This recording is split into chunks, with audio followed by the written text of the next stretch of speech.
When the Islamic warrior Saladin conquered the Crusaders and took control of Jerusalem, all right, he entered into an agreement that the Muslims would protect the Christian churches. And so he appointed two Muslim families. Both of these families had been in Jerusalem for, close to 1,000 years. And each generation has passed down the key. The key. Right. The physical key. Mr. Judah said that the key he presently has is 800 years old. It's incredible. He had another key, but it broke. And this is a Muslim. I mean, yes. Adbi Judah is a Muslim. And he said it's a great honor for a Muslim to hold the key to the Church of the Holy Sepulchre, which is the most important church in Christendom.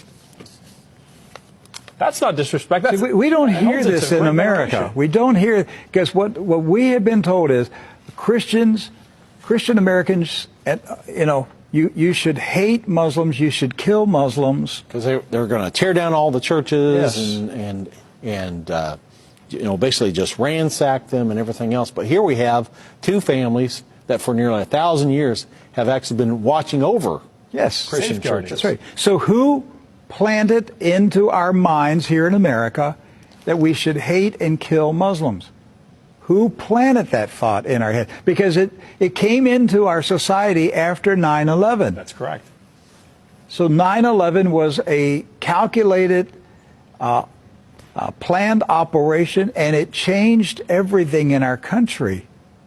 And so we were saturated with media propaganda, which who owns the media in this country? So we're saturated with this media propaganda. You Americans, you need to hate Muslims. You need to go to war. You need to send your sons to go kill Muslims. All right? And yet, when you go to the Middle East, you find out that the Muslims, like Christians, are taking care of Christian churches. Yes. Do not hold animosity against Christians or Americans, except in the case where Americans are pushing for war in their countries or trying to take their land. So they've lived together. They've lived together for centuries and centuries. Jews, Christians, and Muslims have lived together for centuries. They were buying and selling. They were trading. They were doing business together. They were building houses next door to each other for centuries. And it didn't change until the Zionists came. Now, see, wait a minute. I thought Zionists are Jews. Not all Jews are Zionists. And not all Zionists are Jews. Right.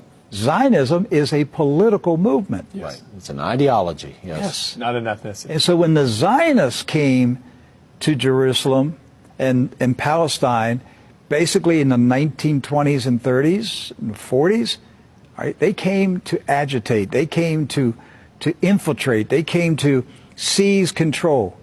And so they formed paramilitary groups, like Ergun. And that's where Ariel Sharon and Menachem Begin, and these guys were young terrorists. And so there's where the hatred started to come in. The fighting, the animosity, the bitterness. But it didn't start until the Zionists appeared.